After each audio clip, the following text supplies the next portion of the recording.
Hello students, in this video we will discuss some important points related to chapter 3, that is pair of linear equation in two variable. So first of all let's discuss what is equation. Equation is a relation of equality. तो simple सी बात है, कोई भी equality का relation होगा that is said to be an equation. और अगर थोड़ा और स्पेसिफिक किया जाए तो a mathematical relation of equality between two algebraic expression is said to be equation. Now अब बात आती है लीनियर इक्वेशन क्या होती है। तो linear equation is equation of degree 1, मतलब ऐसी इक्वेशन जिसकी डिग्री क्या होती है 1 होती है, that is said to be linear equation in one. It can be in one variable, it can be in two variable, simply linear equation. Now in the earlier classes we have learned about two type of linear equation. The first is linear equation in one variable and the second is linear equation in two variable. The standard form of linear equation in one variable is ax plus by, ax plus b equal to 0 where a cannot be equal to 0, and the standard form of linear equation in two variable is ax plus by plus c equal to 0 where a and b cannot be 0 together. Now let's discuss the next point, that is solution of linear equation. So solution of linear equation से हम क्या समझते हैं, that means x और y, because जैसे x और y ज़रूरी नहीं है ओनली x और y लें, इक्वेशन में जो भी वेरिएबल यूज़ हो रहे हैं वेरिएबल्स की ऐसी वैल्यूज़ जो हमारे इक्वेशन को सेटिस्फाई करती हैं are said to be solution of linear equation. That means the values of variable with satisfy equation are said to be linear equation. अब यहाँ पर हमारी इक्वेशन एक्स और वाई में है, तो एक्स और वाई की वो वैल्यू जो इक्वेशन को सेटिस्फाई करती हैं सॉल्यूशन होंगी. नाउ चेक करना है, check whether 5,7 is solution of equation 2x minus y equal to 3 और नॉट. तो हम क्या करेंगे, x की वैल्यू 5 और y की वैल्यू 7 इस इक्वेशन में पुट करेंगे. अगर LHS और RHS सेम आ जाता है, इक्वल आ जाता है, देन वी विल से कि yes it is a solution. तो पुट करते हैं, x की जगह 5 पुट कर देंगे, y की जगह 7 पुट कर देंगे. तो सिंप्लीफाई करने से हमारे पास 3 आ जाएगा. तो LHS को सॉल्व करके 3 आ रहा है और RHS में भी 3 गिवन है. It means this is the solution of given equation. Now इसी पॉइंट पर जो नेक्स्ट इंपॉर्टेंट क्वेश्चन है, find the value of p if 2,1 is a solution of equation px plus 3y equals to 7. तो अब इस question को कैसे करना है. अब क्वेश्चन में गिवन है कि 2,1 इस इक्वेशन का सोल्यूशन है, तो इट मीन्स ये इसे सेटिस्फाई करेगा. तो x equals to 2 and y equals to 1 put कर देंगे इक्वेशन में. तो इस x की जगह हम 2 पुट करेंगे और इस y की जगह हम क्या पुट कर देंगे, 1 पुट कर देंगे. तो 2 into P will be 2p, 3 into 1 will be 3 और इस 3 को हम इधर RHS में शिफ्ट कर देंगे. तो this will be 7 minus 3 will be 4, तो 2 अपॉन में आ जाएगा. तो p की वैल्यू हो जाएगी 4 upon 2, that is 2, which is the required answer. Now let's discuss one more question which is related to solution of equation also, and this is also used in the graph. So question is, find the coordinate of point where line represented by 3x plus y equals to 15 intersect. The first is at x-axis and the second is at y-axis. तो एक simple सी बात जो हमको याद रहनी चाहिए, that is कि एक्स एक्सिस पर हम जानते हैं वाई कोऑर्डिनेट क्या होता है, 0 होता है. तो सॉल्व करने के लिए हम क्या करेंगे, इस इक्वेशन में y इक्वल टू 0 पुट कर लेंगे फर्स्ट पार्ट को सॉल्व करने के लिए. तो to get the point where the line intersect x axis we need to put y equals to 0. तो इस इक्वेशन में y की वैल्यू 0 पुट करेंगे. तो 3x प्लस 0 इक्वल्स टू 15, तो x की वैल्यू 15 अपॉन 3 आ जाएगी, दैट इज़ 5. तो जो हमारे कोऑर्डिनेट होंगे, कोऑर्डिनेट में x की वैल्यू 5 आएगी, y की वैल्यू 0 आ जाएगी. तो we have written, so the coordinate of the point at which line intersect at x axis equals to 5,0. Now let's take second point. Second point में क्या करना है हमें, we need to find the point where the line intersect at y axis. तो at y axis we know the x coordinate, जिसको हम एप्सिस भी कहते हैं, वो क्या होता है, 0 होता है. तो what we will do, we will put x equals to 0 in the equation. तो इक्वेशन थी 3x plus y equal to 0, x के प्लेस पर 0 लिख दिया, तो 3 into 0 will be 0. Plus y equals to 15, तो वाई की वैल्यू 15 आ गई। नाउ तो कोऑर्डिनेट बनेगा एक्स की वैल्यू 0 एंड वाई की वैल्यू 15, तो आंसर आ गया 0,15 which is the required solution. Now the next part is the standard form of pair of linear equation in two variable. तो हमने डिस्कस किया था स्टैंडर्ड फॉर्म होती है a x plus b y plus c equal to 0। Pair में होती हैं दो इक्वेशंस, तो ए बी सी की जगह क्या आ जाएगा, फर्स्ट इक्वेशन के लिए a1, बी की जगह b1, सी की जगह c1, तो a1 x plus b1 y plus c1 equal to 0। In the same way a2 x plus b2 y plus c2 equal to 0। सीधी सी बात है, a1 b1 can not be 0 together and a2 b2 can not be 0 together. Now the next part which is related to the system of equation. System of equation बोलें या pair of equation बोलें, बात एक ही होती है। तो system दो type के होते हैं, फर्स्ट है कंसिस्टेंट सिस्टम और सेकंड है इनकंसिस्टेंट सिस्टम। इन्हें डेप्थ में पढ़ने से पहले एक छोटा सा ब्रीफ इंट्रोडक्शन पढ़ लेते हैं। कंसिस्टेंट सिस्टम ऐसा सिस्टम होता है जिसका कोई सोल्यूशन एग्जिस्ट करता है, और इनकंसिस्टेंट सिस्टम ऐसा सिस्टम होता है जिसका कोई सोल्यूशन एग्जिस्ट नहीं करता। तो simply consistent system is which has a solution and inconsistent system is a system which has no solution. अब हम थोड़ा डिटेल में यहाँ पर कुछ पोर्शंस इंपॉर्टेंट पॉइंट्स हैं वो डिस्कस कर लेते हैं। तो पहली बात तो वही लिखी है, a system of pair of linear equation is consistent if it has a solution. Now solution में दो तरह के केस हैं, फर्स्ट है हमारा यूनिक सोल्यूशन और दूसरे टाइप का है इनफाइनाइटली मनी सोल्यूशन। तो इनफाइनाइटली मनी सोल्यूशन पे थोड़ा सा और फर्दर डिस्कशन है कि in case of infinitely many solution the pair of linear equation is also set to be dependent. मतलब अगर गिवन है और पढ़ लेते हैं, thus in this case the pair of linear equation is dependent and consistent. तो अगर infinitely many solution कहे या डिपेंडेंट एंड कंसिस्टेंट कहें, बात क्या होती है, सेम ही होती है। तो इस बात को ध्यान रखना है कि डिपेंडेंट कंसिस्टेंट का मतलब क्या है, इनफाइनाइटली मनी सोल्यूशन का केस है, या इसी को आगे हम डिस्कस करेंगे। इनफाइनाइटली मनी सोल्यूशन के केस में जो हमारी लाइंस होती हैं वो क्या होती हैं, इंटरसेक्टिंग होती हैं। तो इनकंसिस्टेंट सिस्टम के बारे में लिखा हुआ है, a system of pair of linear equation is inconsistent if it has no solution, जो कि मैं आपको पहले ही बता चुका हूँ। अब यहाँ पर हमारे कुछ इम्पॉर्टेंट ये टेबल आ गई है। ये जो यहाँ पर ये तीन कंडीशंस हैं, ये तीन बहुत इंपॉर्टेंट कंडीशंस हैं, एग्ज़ाम में ज़रूर इस पर बेस्ड क्वेश्चन आता है। तो बहुत इंपॉर्टेंट टेबल है, ये टेबल आपको याद होनी चाहिए, जहाँ से कंडीशन और ये जो पॉइंट्स गिवन हैं ये आपको सारे याद होने चाहिए। तो हम डिस्कस कर लेते हैं। सबसे पहले अगर जो हमारी पहली कंडीशन है, if a1 upon a2 is not equals to b1 upon b2 होता है, ये a1 b1 a2 b2 की वैल्यूज़ हमें इक्वेशन से मिलती हैं, तो वो अभी हम कैसे निकालेंगे ये मैं बताता हूँ आपको। तो अगर ये कंडीशन अप्लाई होगी कि if a1 upon a2 is not equals to b1 upon b2, तो अगर हम जैसे बात करते हैं कि ग्राफिकल रिप्रेजेंटेशन कैसा होगा, अगर इन लाइंस को हम ड्रॉ करेंगे तो लाइंस कैसी होंगी, ऑलवेज इंटरसेक्टिंग होंगी। अगर हमसे अलजेब्राइक रिप्रेजेंटेशन की बात करते हैं, यानी कि सॉल्यूशन किस तरह का होगा, तो सॉल्यूशन हमेशा यूनिक सॉल्यूशन होगा। और अगर हमसे पूछा जाता है टाइप ऑफ सिस्टम, कि सिस्टम किस टाइप का होगा, तो सिस्टम कैसा होगा, कंसिस्टेंट होगा। तो इस एक कंडीशन से हम ये तीनों बातें पता कर सकते हैं कि लाइंस इंटरसेक्टिंग होगी, सॉल्यूशन यूनिक सॉल्यूशन होगा और सिस्टम कैसा होगा, कंसिस्टेंट सिस्टम होगा। नाउ सेकेंड जो कंडीशन है that is a1 upon a2 equals to b1 upon b2 equals to c1 upon c2।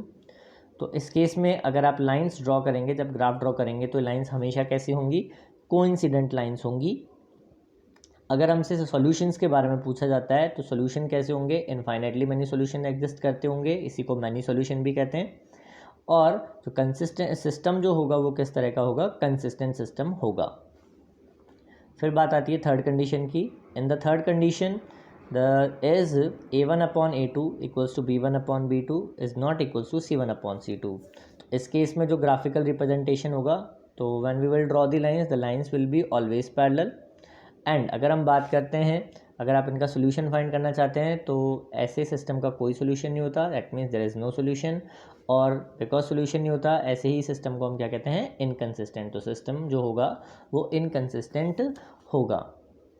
तो अब जैसे हम यहाँ पर कुछ क्वेश्चंस हैं वो डिस्कस कर लेते हैं। जैसे मान लीजिए ये दो इक्वेशंस गिवन है और हमें बताना है इसके बारे में, इन तीनों में से कोई बात बतानी है। तो बिकॉज a1 x, जो पहली इक्वेशन है उसमें x का कोफिशिएंट a1 होता है, तो a1 की वैल्यू 2 है। सेकेंड इक्वेशन में x का कोफिशिएंट a2 होता है, तो ये 2 है।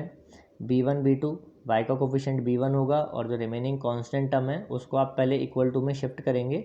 इक्वल टू में 0 होना चाहिए इन कंडीशंस को चेक करने के लिए। यहाँ पर हमने अभी लिख नहीं रखा, तो जब आप इक्वल टू में इधर -3 आ जाएगा तो आप यहाँ -3 पुट करेंगे। नाउ 2x - y, और यहाँ भी -3 आ जाएगा, तो a1/a2 हो जाएगा 2/2, b1/b2 हो जाएगा -4/-1, तो माइनस से माइनस कैंसिल हो जाएगा, और यहाँ हो जाएगा -3/-3, तो दिस विल बी सिंपली 3/3 हो जाएगा। तो वी कैन ऑब्जर्व 2/2 1 होगा, b1/b2 4 होगा, तो a1/a2 is not equals to b1/b2। तो अगर हम में से तीनों में से कोई सी भी बात पूछी जाती है तो we can write accordingly. In the same way बाकी दो में भी आप a1 a2, a1 b1 c1, a2 b2 c2 की वैल्यू फाइंड करके कंडीशन चेक कर सकते हैं। अब नेक्स्ट है, बात आती है कि हमारे पास इक्वेशंस को सॉल्व करने के क्या क्या मेथड अवेलेबल हैं। तो मेथड दो तरह के होते हैं, algebraic methods and graphical method, या उसी को हम ज्योमेट्रिकल मेथड भी कहते हैं। तो एल्जेब्राइक मेथड में फर्दर क्लासिफिकेशन है। एल्जेब्राइक मेथड के लिए हमारे पास तीन तरह के मेथड हैं, substitution method, elimination method, cross multiplication method, और इन तीनों ही मेथड से आप सोल्यूशन फाइंड कर सकते हैं। तो ऐसा नहीं है कि सोल्यूशन कुछ अलग आएगा, तीनों मेथड से सोल्यूशन आंसर क्या आएगा, सेम आएगा। और जो फोर्थ है, the pair of linear equation can also be solved geometrically, या उसी को हम कहते हैं ग्राफिकल मेथड। ये जो अभी ये जो तीन यहाँ दिखाए गए हैं ये तीनों एल्जेब्राइक मेथड है, और ग्राफिकल मेथड अलग डिफरेंट मेथड है। तो अब हम कुछ क्वेश्चन डिस्कस करते हैं कंडीशंस पर बेस्ड। क्वेश्चन गिवन है, ये एक इंपॉर्टेंट क्वेश्चन है, इस टाइप के क्वेश्चन भी एग्जाम में बहुत बार आ जाते हैं। Question is what will be the value of k for which the following pair of linear equation have unique solution. तो यूनिक सोल्यूशन के लिए करने के लिए इक्वेशंस गिवन है, तो यहाँ पर इक्वल टू में 0 गिवन नहीं है, तो पहले तो हम इक्वल टू में 0 लाएंगे और उसके बाद a1 b1 c1 और a2 b2 c2 की वैल्यू फाइंड करेंगे। तो a1 की वैल्यू 2 है, b1 की वैल्यू -k है, और जब आप इस 6 को इस तरफ शिफ्ट करेंगे तो दिस विल बी -6, तो c1 की वैल्यू हो गई है हमारी -6। इन the same way second equation में x का कोफिशिएंट 1 है, तो a2 की वैल्यू 1, b2 की वैल्यू -2 हो जाएगी बिकॉज y का कोफिशिएंट -1 है, तो b2 की वैल्यू -1, और जब आप इस 7 को इधर शिफ्ट करेंगे तो c2 की वैल्यू -7 हो जाएगी। तो ये हमने वैल्यूज पुट कर दी हैं। नाउ क्वेश्चन में गिवन है we need to apply the condition of unique solution because we need to find value of k for unique solution. तो हम क्या करेंगे, यूनिक सोल्यूशन की कंडीशन लगाएंगे। तो we know for unique solution what is the condition, a1/a2 is not equals to b1/b2। तो values put कर देते हैं, 2/1 हो जाएगा यहाँ पर, और यहाँ -k/-1 करेंगे तो माइनस से माइनस कैंसिल, तो k/1। अब क्रॉस मल्टीप्लिकेशन कर लेंगे तो k is not equals to 2। इसका मतलब ये है कि k can take any real value except 2, because k की वैल्यू 2 नहीं होनी चाहिए ना, नॉट इक्वल्स टू 2 लिखा हुआ है, तो k की वैल्यू 2 नहीं होनी चाहिए, उसके अलावा कोई भी रियल नंबर हो सकता है। तो यहाँ पर ये रियल वैल्यू लिखना बहुत ज़्यादा ज़रूरी है, बिकॉज रियल वैल्यू नहीं लिखेंगे तो मार्क्स कट हो सकते हैं। नाउ नेक्स्ट क्वेश्चन ले लेते हैं इसी तरह का। The question is what will be the value of k for which the following pair of linear equations have infinitely many solution, और इक्वेशंस हमें यहाँ गिवन है। तो first of all a1 b1 c1 a2 b2 c2 की value लिख लेंगे। तो यहाँ से a1 की वैल्यू हमें 2 मिल जाएगी, b1 की वैल्यू -1 मिल जाएगी, और इस 6 को इधर शिफ्ट करेंगे तो c1 की वैल्यू -6 हो जाएगी। इन द सेम वे a2 की वैल्यू 2 है, b2 की वैल्यू -1, और इस k को इधर शिफ्ट करेंगे तो c2 की वैल्यू -k हो जाएगी। नाउ कंडीशन कौन सी अप्लाई करनी है, we need to find the value of k for infinitely many solution. तो for infinitely many solution what is the condition, we know the condition is a1/a2 equals to b1/b2 equals to c1/c2। Values put करते हैं, value put करेंगे तो simplify करेंगे, और इन दोनों terms को आप सिंप्लीफाई करके क्रॉस मल्टीप्लाई करेंगे तो k की वैल्यू आ जाएगी 6, विच is the required answer. Now एक और क्वेश्चन हम कंसिडर कर लेते हैं, that is question number 3। So in this question it is given that what will be the value of k for which the following pair of linear equations have no solution, और ये हमारे equations given है। तो सबसे पहले A1 B1 C1 A2 B2 C2 की value कैसे find करते हैं मैं डिस्कस कर चुका हूँ। तो हमने A1 B1 C1 और A2 B2 C2 की वैल्यूज़ लिख ली हैं। Now the condition what we need to apply for no solution. So for no solution we have the condition A1 upon A2 equals to B1 upon B2 is not equals to C1 upon C2. तो values put करते हैं, value put करेंगे तो यहाँ पर देखिए ये दोनों तो इक्वल हैं, तो हम यहाँ नॉट इक्वल टू है इन्हीं को लेकर के सॉल्व कर सकते हैं। तो क्रॉस मल्टीप्लाई करेंगे यहाँ पर, चाहे तो आप फर्स्ट वाले पार्ट से लेके क्रॉस मल्टीप्लाई कर लें या सेकंड वाले पार्ट से लेके क्रॉस मल्टीप्लाई करें, आंसर सेम आएगा। तो क्रॉस मल्टीप्लाई करेंगे तो यहाँ माइनस से माइनस कैंसिल, यहाँ भी माइनस से माइनस कैंसिल, और क्रॉस मल्टीप्लाई कर लेंगे then we get k is not equals to 6, यानी k की वैल्यू कोई भी रियल वैल्यू हो सकती है other than 6। So this was these are some questions related to these conditions. अब हम कुछ वर्ड प्रॉब्लम्स और एक आध मेथड जो है जनरली जो हम जिससे हम क्विकली क्वेश्चन सॉल्व कर सकते हैं वो डिस्कस कर लेते हैं। तो हम यहाँ पर एलिमिनेशन मेथड डिस्कस करेंगे। क्वेश्चन है solve the following pair of linear equations हैं 2x plus 3y equals to 7 and 3x plus 2y equals to 4। ये हमारे पास दो इक्वेशंस हैं जिन्हें हमें सॉल्व करना है और हम जो हैं वो एलिमिनेशन मेथड से सॉल्व करेंगे। तो एलिमिनेशन मेथड से सॉल्व करने के लिए हमें क्या करना होता है, सिंपली जो इक्वेशन 1 और 2 गिवन होते हैं उसमें x के कोफिशिएंट्स इंटरचेंज करके मल्टीप्लाई करते हैं। मतलब फर्स्ट वाली इक्वेशन के x का कोफिशिएंट इक्वेशन 2 से मल्टीप्लाई होगा, तो यहाँ पर हमारा x का कोफिशिएंट है 2, तो हम इक्वेशन 2 को 2 से मल्टीप्लाई करेंगे, और इक्वेशन 2 में x का जो कोफिशिएंट होता है उसे हम इक्वेशन 1 से मल्टीप्लाई करते हैं। तो यहाँ x का कोफिशिएंट 3 है, तो हम इक्वेशन 1 को किससे मल्टीप्लाई करेंगे, 3 से। तो हमने यहाँ लिखा भी है multiplying equation 1 by 3 and equation 2 by 2, then what we get, then we will get these two equations 3 and 4, because जब आप 2x plus 3y equals to 7 को 3 से मल्टीप्लाई करेंगे तो 2 3 जा 6 हो जाएगा, 3 3 जा 9 हो जाएगा एंड 7 3 जा 21 हो जाएगा। तो इक्वेशन 3 बन गई है। इन द सेम वे जब आप इक्वेशन नंबर 2 को 2 से मल्टीप्लाई करेंगे तो 3 2 जार 6 एंड 2 2 आर 4y एंड 4 2 जार 8। तो ये हमारी इक्वेशन 4 आ गई है। नाउ इसके बाद हमें क्या करना होता है, इन दोनों इक्वेशंस को हमेशा सब्ट्रैक्ट करना होता है। तो सब्ट्रैक्ट करने के लिए हम जो सेकंड इक्वेशन है उसका साइन बदल देंगे। तो हम कॉलम मेथड से सब्ट्रैक्ट कर रहे हैं, तो यहाँ पर ये प्लस हैं तो दोनों माइनस के हो गए, तीनों ही प्लस के हैं, तीनों माइनस के हो गए हैं, +6 -6 कैंसिल हो जाएंगे and 9y - 4y will be 5y और 21 - 18 विल बी 13। तो हमारे पास y की वैल्यू आ जाएगी 13/5। नाउ इस y की वैल्यू को आप जो हमने इक्वेशंस लिखी हैं 1 2 3 4 इनमें से आप किसी भी इक्वेशन में पुट कर सकते हैं। हम इक्वेशन 1 में पुट कर रहे हैं, तो वैल्यू पुट कर देंगे और सिंप्लीफाई करेंगे तो हमें x की वैल्यू मिल जाएगी -2/5। So this is the solution of the given equation. एक और हम क्वेश्चन कर लेते हैं जो कि वर्ड प्रॉब्लम है, वेरी सिंपल, और फिर लास्ट में हम इस क्वेश्चन को सॉल्व करने की शॉर्ट ट्रिक भी सीखेंगे। क्वेश्चन गिवन है the cost of 1 pen and 3 pencil boxes is ₹50। तो ये हमारी फर्स्ट कंडीशन गिवन है। इसके बाद सेकंड कंडीशन है the cost of 2 pens and 4 pencil boxes is ₹80। Find the total cost of a pen and a pencil box. तो देखिए first of all हमें इसे अलजेब्राइक फॉर्म में कन्वर्ट करना होगा, यानी कि हमें इसकी इक्वेशंस बनानी होगी, एंड फॉर दैट हमें क्या करना होगा, वेरिएबल्स इंट्रोड्यूस करने होंगे। तो हम मान लेते हैं let the cost of a pen be ₹X and the cost of a pencil box be ₹Y। अब फर्स्ट स्टेटमेंट क्या है, फर्स्ट स्टेटमेंट में गिवन है the cost of 1 pen and 3 pencil boxes 50। तो एक पेन की कॉस्ट हमारी x है और एक पेंसिल बॉक्स की कॉस्ट हमारी कितनी है, y। तो एक पेन की कॉस्ट x हो गई, एक पेंसिल बॉक्स ₹Y का है तो 3 पेंसिल बॉक्स ₹3Y के हो जाएंगे, तो टोटल कॉस्ट 3y हो गई। अब पूरी टोटल एक्चुअल कॉस्ट फाइंड करने के लिए क्या करना होगा, दोनों को ऐड करेंगे, तो x + 3y कर दिया है। क्वेश्चन में गिवन है ये टोटल मिला के कॉस्ट कितनी है 50, तो this will becomes equals to 50। Now this is equation number 1। अब हम सेकंड कंडीशन डिस्कस करते हैं। क्वेश्चन में गिवन है the 2 pens and 4 pencil box, और टोटल पैसे कितने लग रहे हैं, ₹80। तो एक पेन की कॉस्ट हमारे ₹X है तो 2 पेन्स की कॉस्ट 2x हो गई।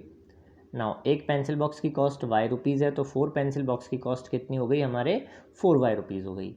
तो 2x + 4y और टोटल कॉस्ट हमें इसकी कितने की बने ₹80, तो हमने क्या लिख दिया इक्वल टू में 80। इक्वेशन नंबर 2 आ गई है। अब इसे सॉल्व करने के लिए हम इक्वेशन 2 को तो 1 से मल्टीप्लाई करेंगे और 1 को 2 से, क्योंकि x के कोफिशिएंट हम इंटरचेंज करके मल्टीप्लाई करेंगे। y के भी इंटरचेंज किए जा सकते हैं, बट जनरली मुझे x के लेकर के सॉल्व करने की आदत है, तो मैं अभी आपको x से बता रहा हूँ, आप y के कंसीडर करके भी सॉल्व कर सकते हैं। नाउ अब हम जब ये मल्टीप्लिकेशन करेंगे तो हमें जो दो नई इक्वेशंस मिल जाएंगी वो हमारे पास लिखी हुई हैं। अब हम उन दोनों इक्वेशंस को सब्ट्रैक्ट करेंगे, तो सब्ट्रैक्ट कर रहे हैं हम, तो 2x से 2x कैंसिल हो जाएगा, 6y माइनस 4y कितना हो जाएगा 2y, 100 माइनस 80 विल बी 20, तो 2 अपॉन में आ जाएगा, तो y की वैल्यू आ गई 10। अभी जो y की वैल्यू 10 आई है ये आप किसी भी इक्वेशन में पुट कर दीजिए, तो हम इक्वेशन नंबर 1 में पुट कर रहे हैं, तो जब हम इक्वेशन नंबर 1 में पुट करेंगे तो x की जगह कुछ नहीं आएगा, y की जगह हम 10 लिख देंगे, तो x की वैल्यू आ गई यहाँ 3 10 30 हो जाएगा, और 30 उधर शिफ्ट करेंगे, 50 minus 30 will give you 20। So the cost of a pen is 20 and the cost of a pencil box is ₹10। तो हमें टोटल करना फाइंड करना है इनका, तो टोटल कितना हो जाएगा 20 + 10 दैट इज़ ₹30। अब जैसा मैंने कहा था कि हम इसकी एक शॉर्ट ट्रिक डिस्कस करेंगे, तो शॉर्ट ट्रिक बहुत ही सिंपल है। देखिए इक्वेशंस तो बनाना मैं सिखा चुका हूँ आपकी, तो हमें इक्वेशन 1 और 2 मिल गई है। तो अगर हम थोड़ा सा ऑब्जर्व करें तो हमें एक्चुअली यहाँ फाइंड करना है x + y। तो अगर हम इक्वेशन 2 और इक्वेशन 1 को डायरेक्टली सब्ट्रैक्ट करेंगे, तो हमने इक्वेशन 2 पहले लिखी है और इक्वेशन 1 उसके नीचे लिखी है। सब्ट्रैक्ट करने के लिए साइन चेंज कर देंगे, जैसे ही हम साइन चेंज करेंगे तो ये प्लस के साइन माइनस के हो जाएंगे। 2x में से x सब्ट्रैक्ट करेंगे तो we will remain with x, 4y में से 3y सब्ट्रैक्ट करेंगे then we will remain with y, और 80 में से 50 सब्ट्रैक्ट करेंगे then we will remain with 30। और हमें एक्चुअली x + y ही फाइंड करना है, हमें सेपरेटली x और y फाइंड नहीं करने हैं। तो x + y की वैल्यू आ गई है 30 which is the required solution. तो आई होप मैंने आपको काफ़ी सारी चीज़ें एक्सप्लेन कर दी हैं। It will help you a lot for your examination. All the best all of you.